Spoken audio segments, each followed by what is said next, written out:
दिल्ली के प्रगति मैदान के पास पुलिस और बदमाशों के बीच मुठभेड़ हो गई, जिसमें रोहित चौधरी और प्रवीण उर्फ टीटू नाम के दो बदमाश गोली लगने से घायल हो गए। रोहित पर 4 लाख का इनाम था और टीटू 1.5 लाख का इनामी था। दोनों बदमाशों के पैर में गोली लगी है और उन्हें इलाज के लिए अस्पताल में भर्ती करवाया गया है। बताया गया कि दोनों बदमाश दिल्ली के साकेत में हुए एक मर्डर में भी शामिल थे। इतना ही नहीं, कुछ रोज पहले उत्तर प्रदेश के हापुड़ में भी उन दोनों ने मिलकर एक आदमी की हत्या कर दी थी। इसके अलावा इन दोनों पर कई और मुकदमे भी दर्ज हैं। दीपक बिष्ट इस खबर पर हमारे साथ फोन लाइन पर जुड़ रहे हैं। दीपक, इन दोनों का पकड़ा जाना कितनी बड़ी कामयाबी माना जाए? देखिए, बड़ी कामयाबी होगी क्राइम ब्रांच और दिल्ली पुलिस के लिए, क्योंकि क्राइम ब्रांच की टीमों को ये सूचना मिली थी कि दोनों जो डेडेड क्रिमिनल हैं ये प्रगति मैदान के पास भैरव रोड के आसपास यहाँ पर मूवमेंट इनकी रहेगी, जिसके बाद रात से ही ट्रैप लगाया गया था। सुबह तकरीबन 4 से 5 के बीच में इन दोनों की मूवमेंट वहां से हुई। ये टोयोटा गाड़ी में वहां से निकले, तभी क्राइम ब्रांच की टीमों ने इन्हें रुकने का इशारा किया, लेकिन उन्होंने पुलिस पार्टी पर फायरिंग की थी और उसके बाद बचाव में जो है क्राइम ब्रांच के जो अफसरों ने उनके ऊपर फायर किया और दोनों को घायल हालत में अस्पताल में भर्ती कराया गया है। दोनों ही टॉप मोस्ट वांटेड हैं, क्योंकि रोहित चौधरी जो हत्या और दूसरी वारदातों में एक्सटॉर्शन के मामलों में पहले से वांटेड था, और उसके साथ ही प्रवीण उर्फ टीटू, दोनों बदमाश काफी डेडेड हैं और इनके ऊपर इनाम जो है यूपी और दिल्ली पुलिस दोनों का इनाम है 4 लाख और 1.5 लाख का। अभी पुलिस ये पूरा फिगर तैयार कर रही है कि आखिर इन्होंने कितने कितने क्राइम किए थे, क्योंकि काफी समय से ये फरार थे और इनकी मूवमेंट का यहाँ पर पता चलने के बाद इनकी गिरफ्तारी काफी अहम मानी जा रही है। शुक्रिया दीपक। बिहार की विधानसभा में विधायकों पर पुलिस के एक्शन से पहले सदन में खूब हंगामा हुआ। इस हंगामे के कुछ हैरान करने वाले वीडियो सामने आए। विधानसभा की कार्यवाही के वीडियो में साफ दिखा कि नेता विपक्ष तेजस्वी यादव की अगुवाई में विपक्ष के विधायक स्पीकर की कुर्सी तक पहुंच गए। और यहां तक कि एक वीडियो में तो यह भी साफ दिखा कि खुद तेजस्वी यादव स्पीकर की कुर्सी पर पहुंच गए। तेजस्वी यादव के साथ उनके भाई तेज प्रताप भी दिखे, जो हंगामे के वक्त मोबाइल फोन से वीडियो रिकॉर्डिंग करने में व्यस्त थे। तेजस्वी के सामने ही स्पीकर की कुर्सी को घेरे विधायक हंगामा करते रहे, जिन्हें तेजस्वी रोकते हुए तो कतई नहीं दिखे। ये उस वक्त का वीडियो बताया जा रहा है जब विपक्ष के हंगामे की वजह से सदन में मार्शल बुलाने पड़े थे, जिन्हें एक एक विधायक को घसीटकर बाहर ले जाना पड़ा। हालांकि इससे पहले के हंगामे के वीडियो तो और भी हैरान करने वाले हैं। आरजेडी के विधायक भाई वीरेंद्र एक मेज पर कुर्सी रखकर बैठे दिखे। स्पीकर की कुर्सी के सामने वाली ये वो जगह है जहां सदन की कार्यवाही के वक्त विधानसभा का स्टाफ बैठता है, लेकिन भाई वीरेंद्र मेज पर कुर्सी रखकर अपने लिए ऊंचा आसन बनाकर बैठ गए और साथियों के बीच स्पीकर की तरह कार्यवाही चलाने का नाटक करने लगे। खुद ही उन्होंने बिल वापसी का फैसला भी सुनाया और फिर बिल की कॉपी भी फाड़कर मेज पर ही फेंक दी।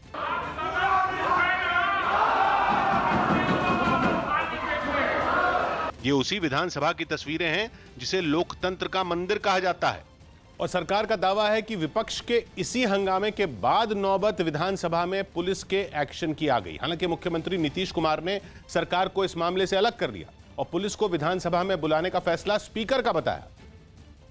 जो चैम्बर है उसको किस तरह से बाहर घेर करके और उसके बाद जहां स्पीकर का आसन है वहां पर किस प्रकार की गतिविधियां की गई, ये सबको मालूम है। इस तरह का तो कभी व्यवहार होता नहीं। आज बोल रहे हैं कि पुलिस वाले आई, तो स्पीकर साहब के हाथ में है पूरी स्थिति को नियंत्रित करने के लिए, वो कोई भी सेवा ले सकते हैं। लेकिन विपक्ष को पुलिस का एक्शन खटक गया, जिसके खिलाफ बिहार में सियासी हंगामा शुरू हो गया। विपक्ष के विधायकों ने विधानसभा की कार्यवाही का बहिष्कार कर दिया और विधानसभा परिसर में खुले आसमान के नीचे अपनी अलग विधानसभा बनाकर बैठ गए, जिसमें बाकायदा एक स्पीकर बनाया गया। इस डमी सदन में एक नेता ने सीएम को बर्खास्त तक करने की मांग कर दी। बिहार के मुख्यमंत्री को और सदन के नेता को आप डिसमिस कराइए। हालांकि इससे पहले काफी देर तक विपक्ष के विधायक आंखों पर काली पट्टी बांधकर विरोध प्रदर्शन और नारेबाजी करते रहे। विपक्ष की मांग है कि विधायकों पर पुलिस के एक्शन के लिए दोषी अधिकारियों पर कार्रवाई की जाए। इनका यह साफ तौर पर मानना है कि जब तक उन पुलिस वालों पर कार्रवाई नहीं होती है तब तक ये लोग सदन का बहिष्कार करेंगे। तख्तियों पर नारे लिखकर एक दिन पहले की घटना का विरोध किया गया। विधायकों को लात जूतों घुसों से पिटवाना, ये संसदीय इतिहास में कल जो किया गया ये कला दिन था। विधायकों ने मुख्यमंत्री नीतीश कुमार से माफी की मांग की। जब तक माननीय नीतीश कुमार जी माफी नहीं मांगे तब तक हम लोग सदन के अंदर आज नहीं जाने वाले हैं। विपक्ष के विधायक बाहर हंगामा करते रहे और अंदर सदन की कार्यवाही चलती रही। मुंबई के पूर्व कमिश्नर परमवीर सिंह की चिट्ठी पर मचे सियासी संग्राम के बीच महाराष्ट्र के गृह मंत्री अनिल देशमुख ने खुद को जांच के लिए तैयार बताया। उन्होंने 21 मार्च को मुख्यमंत्री उद्धव ठाकरे को चिट्ठी साझा की है, जिसमें उन्होंने परमवीर सिंह के आरोपों की जांच करवाने की मांग की थी। उन्होंने एक ट्वीट के जरिए सीएम को भेजी चिट्ठी साझा करते हुए कहा कि अगर मुख्यमंत्री इस मामले की जांच का आदेश देते हैं तो वो उसका स्वागत करेंगे। परमवीर सिंह के लगाए आरोपों की जांच के लिए खुद को तैयार बताते हुए अनिल देशमुख ने ट्वीट किया और अपने ट्वीट में लिखा कि परमवीर सिंह द्वारा मुझ पर लगाए गए आरोपों की जांच करवाकर दूध का दूध पानी का पानी करने की मांग मैंने माननीय मुख्यमंत्री महोदय से की थी। अगर वो जांच के आदेश देते हैं तो मैं उसका स्वागत करूंगा। चिट्ठी बम पर जारी घमासान के बीच महाराष्ट्र सरकार आज बड़ा ऐलान कर सकती है। न्यूज 18 के अभिषेक पांडे की खबर है कि मुख्यमंत्री उद्धव ठाकरे की अध्यक्षता में महाराष्ट्र कैबिनेट की बैठक में अनिल देशमुख ने अपने ऊपर लगे आरोपों की उच्च स्तरीय जांच की मांग की है। तो वहीं सूत्रों के मुताबिक परमवीर सिंह के आरोपों की जांच रिटायर्ड जज की अध्यक्षता वाली कमेटी को सौंपी जा सकती है, जिसकी आज महाराष्ट्र सरकार की ओर से घोषणा भी की जा सकती है। आज इस मुद्दे पर महाविकास अघाड़ी के नेताओं का राज्यपाल से मिलने का भी कार्यक्रम है। हालांकि खबर है कि फिलहाल राज्यपाल भगत सिंह कोश्यारी मुंबई में मौजूद नहीं है। देवेंद्र फडणवीस ने जो आरोप लगाए थे, हमने सुबह भी कहा था कि वो सब झूठ आरोप लगा रहे हैं, बेबुनियाद लगा रहे हैं।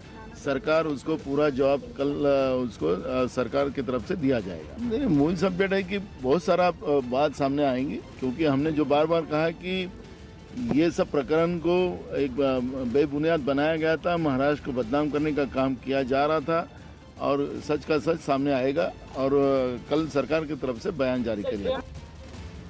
पंजाब के भवानीगढ़ से एक दिल दहला देने वाला वीडियो सामने आया। वहां एक बेकाबू ट्रैक्टर ने सड़क किनारे सब्जी खरीद रहे लोगों को जोरदार टक्कर मार दी। वो ट्रैक्टर एक मोड़ पर बेकाबू हो गया और उसने किनारे खड़े सब्जी के ठेले को जोरदार टक्कर मार दी। इससे पहले वो सब्जी वाला अपना ठेला लेकर सड़क से गुजरता दिखाई दिया। इस दौरान सड़क पर मौजूद एक आदमी किनारे खड़े होकर उससे सब्जी खरीदने लगा। इसी बीच वो ट्रैक्टर वहां पहुंचा और अंदर की तरफ मुड़ने लगा, लेकिन तभी वो बेकाबू हो गया और उसने सीधा सब्जी के ठेले को टक्कर मार दी। सब्जी वाला और उसका ग्राहक दोनों उस ट्रैक्टर की चपेट में आ गए। हादसे के बाद वहां मौजूद लोग तेजी से उधर दौड़े। इस दौरान ग्राहक को हल्की चोटें आईं और वो किसी तरह वहां से दूर हट गया, लेकिन ठेले और ट्रैक्टर के बीच में आने की वजह से सब्जी वाले की मौत हो गई। घटना की जानकारी मिलने पर पुलिस ने ट्रैक्टर के ड्राइवर पर मामला दर्ज कर कार्रवाई शुरू कर दी।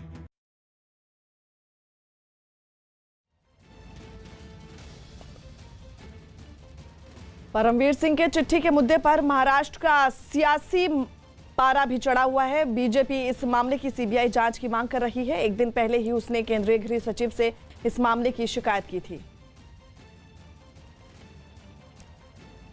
आपको बता दें, अगले ही दिन पार्टी के नेता महाराष्ट्र के राज्यपाल से मिले और उन्होंने उनके सामने ये मामला उठाया। बीजेपी ने परमवीर सिंह की चिट्ठी का हवाला देकर राज्यपाल से मांग की कि वो इस मामले में राज्य सरकार से रिपोर्ट मांगे। राज्यपाल से मिलने के बाद पार्टी नेताओं ने एक प्रेस कॉन्फ्रेंस भी की और महाराष्ट्र सरकार पर हमला किया। मूल घटना के आड़े आप भ्रष्टाचार को नहीं छिपा सकते। लेकिन शिवसेना ने बीजेपी के आरोपों पर बेफिक्री दिखाई और परमवीर सिंह की चिट्ठी पर सवाल उठा दिए। मैं ऐसे 10 लेटर दे सकता हूं जहां बीजेपी की सरकार है और वहां के बड़े अधिकारी ने इस प्रकार से लेटर मुख्यमंत्री को लिखे है, तो ये लेटर बॉम्ब जो है वो ओम फुस हो गया। पश्चिम बंगाल में एक बार फिर टीएमसी पर सियासी हिंसा का गंभीर आरोप लगा। बंगाल के कूच बिहार जिले में बीजेपी नेता अमित सरकार का शव संदिग्ध परिस्थितियों में लटका हुआ मिला और बीजेपी ने टीएमसी पर अमित सरकार की हत्या का आरोप लगाया, जिसके विरोध में बड़ी संख्या में बीजेपी कार्यकर्ता सड़कों पर उतर आए। कूच बिहार जिले के दिनहाटा की सड़कों पर सन्नाटा पसरा रहा। प्रदर्शनकारी सड़कों पर दौड़ते दिखे और पुलिस वाले डंडे लेकर उनके पीछे दौड़ते दिखने लगे। चौराहे पर एक टायर जलाकर प्रदर्शनकारी विरोध कर रहे थे जब पुलिस ने एक्शन शुरू कर दिया। प्रदर्शन में बीजेपी के सांसद निशित प्रामाणिक भी शामिल हुए। जो हत्यार राजनीति दिनहाटा चलছে, राजनीति के बंद करते হবে। बीजेपी नेता अमित सरकार का शव दिनहाटा के पशु अस्पताल में झूलता हुआ मिला था, जिसके बाद पूरे इलाके में सनसनी फैल गई। बीजेपी का आरोप है कि उसके कार्यकर्ताओं को डराने के लिए टीएमसी ने यह हत्या करवाई। बल्कि कैलाश विजयवर्गीय ने तो सोशल मीडिया पर इसे टीएमसी के खैला होबे वाले नारे से जोड़ दिया। लोकसभा के बाद दिल्ली सरकार के अधिकारों से जुड़े एनसीटी एक्ट में संशोधन का बिल के राज्यसभा में पास हो गया है, जिसके बाद इसके कानून बनने का रास्ता साफ हो गया। राज्यसभा में विपक्ष के हंगामे के बीच बिल को मंजूरी दे दी गई। बिल के समर्थन में 83 जबकि विरोध में 45 वोट पड़े। अब राष्ट्रपति के दस्तखत होने के साथ ही ये बिल कानून बन जाएगा। दिल्ली सरकार ने संसद में एनसीटी एक्ट में संशोधन से जुड़ा बिल पास होने को लोकतंत्र का काला दिन करार दिया। कांग्रेस ने भी इसे दिल्ली की जनता के साथ धोखा बताया। राज्यसभा में एनसीटी एक्ट में संशोधन से जुड़ा बिल पास होने पर दिल्ली के मुख्यमंत्री अरविंद केजरीवाल ने ट्वीट किया और अपने ट्वीट में लिखा कि राज्यसभा ने जीएनसीटीडी संशोधन बिल पास कर दिया। भारत के लोकतंत्र के लिए दुखद दिन। हम जनता को सत्ता दोबारा सौंपने के लिए संघर्ष करते रहेंगे। जो भी अड़चन आएंगी हम अच्छा काम करते रहेंगे। काम ना रुकेगा ना धीमा होगा। कानून बन जाएगा। आप तो विरोध कर रहे थे, अगला कदम क्या? देखिए, ऐसा है कि आज ये बिल पास करके इस सरकार ने देश के संविधान का गला घोटा है, एक चुनी हुई सरकार का गला घोटा है और ये बिल पास करके उन्होंने दिल्ली की 2 करोड़ जनता के वोट का अपमान किया है। जिस जनता ने 62 सीटें देके खुशी खुशी एक नेता को चुना, आज उस जनता का अपमान किया है। लोकतंत्र में इससे बड़ा अपमान कुछ नहीं हो सकता। तो मुझे लगता है कि इस बिल को पास करके मोदी जी ने आज साबित कर दिया कि उनका कोई विकल्प है तो अरविंद केजरीवाल है। उनको किसी से डर लगता है तो अरविंद केजरीवाल है। उनको किसी मॉडल से घबराहट है तो अरविंद केजरीवाल के फ्री बिजली, फ्री पानी, फ्री चिकित्सा, फ्री शिक्षा, महिलाओं की बस की फ्री यात्रा, इन योजनाओं से डर है। क्या कहना चाहेंगे आप? आपने तो वॉकआउट किया। मैं तो कहूँगा दिल्ली वाले के लिए और जो लोकतंत्र के लिए ये काला दिन है, क्योंकि जो लोग यहाँ के 2 करोड़ जनता की तरफ से चुन के आए थे, उनके तो कोई हकूक जारी नहीं रहेंगे और पूरी हुकूमत सेंट्रल गवर्नमेंट चलाएगी और खास करके जो भी निर्णय इलेक्टेड रिप्रेजेंटेटिव्स लेंगे उसको बर्खास्त करने का, उसको कैंसिल करने का अधिकार सेंट्रल गवर्नमेंट में रहेगा। इंग्लैंड के ब्रिस्टल शहर में नए पुलिस बिल के खिलाफ भड़के विद्रोह को कुचलने के लिए पुलिस ने घोड़े और कुत्ते मैदान में उतार दिए। पिछले कई दिन से इंग्लैंड में इस बिल पर बवाल मचा है, क्योंकि अगर ब्रिटेन की संसद में यह पास हो गया तो पुलिस को धरना प्रदर्शनों से निपटने के लिए ज्यादा ताकत मिल जाएगी, जिसे लोग अपने लोकतांत्रिक अधिकारों का हनन मान रहे हैं और इसीलिए उन्होंने कोहराम मचा रखा है। लेकिन इस बार जब प्रदर्शनकारी मैदान पर तंबू गाड़कर जम ही गए तो पुलिस ने भी अपनी बाजुएं चढ़ा ली। लेकिन इस बार वो अकेले नहीं आई।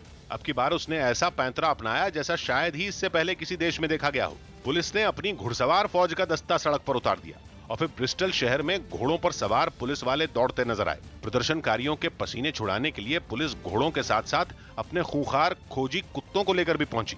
सामने आई एक तस्वीर में एक कुत्ता तो एक प्रदर्शनकारी के बुरी तरह पीछे पड़ा हुआ भी नजर आया। लेकिन फिर भी प्रदर्शनकारी नहीं डरे और पुलिस की आंखों में आंखें डालकर खड़े रहे। हालांकि इसके बाद पुलिस ने सख्ती की और तंबू उखाड़ने शुरू कर दिए। इस वजह से उसकी लोगों से काफी झड़प भी हुई, मगर पुलिस के जोर के आगे प्रदर्शनकारियों का बस नहीं चला और पुलिस ने उन्हें खदेड़ दिया। बताया गया कि 14 लोगों को गिरफ्तार भी कर लिया गया। महाराष्ट्र की सियासत में एक और चिट्ठी से खलबली मच गई है, जिसका असर एक दिन पहले हुई महाराष्ट्र कैबिनेट की बैठक में भी दिखाई दिया। न्यूज 18 के अभिषेक पांडे की खबर है कि कैबिनेट की बैठक में महाराष्ट्र सरकार के कई मंत्रियों ने रश्मि शुक्ला के फोन टैपिंग के मुद्दे पर नाराजगी जताई। बैठक में शामिल कई मंत्रियों ने रश्मि शुक्ला के खिलाफ कार्रवाई की मांग की। खबर है कि बैठक में महाराष्ट्र सरकार के सरकारी वकील के साथ इस पर भी राय ली गई कि परमवीर सिंह और रश्मि शुक्ला पर क्या कानूनी कार्रवाई हो सकती है। विपक्ष परमवीर सिंह और रश्मि शुक्ला की चिट्ठी पर लगातार महाराष्ट्र सरकार पर हमलावर है। महाराष्ट्र के विदर्भ में बाघों की मौत होने से हड़कंप मच गया। न्यूज 18 के दिवाकर सिंह की रिपोर्ट है कि राज्य के विदर्भ इलाके में बीते 24 घंटे में 3 बाघों के शव मिले, जिनमें एक बाघ का शव करीब 8 दिन पुराना बताया जा रहा है। वन विभाग ने शुरुआती जांच में इसे बाघ के शिकार का मामला बताया, जबकि दूसरा शव बाघिन का मिला, जिसकी मौत महाराष्ट्र के यवतमाल में हुई। उसका शव एक नाले से बरामद हुआ और उसके गले में तार फंसा मिला।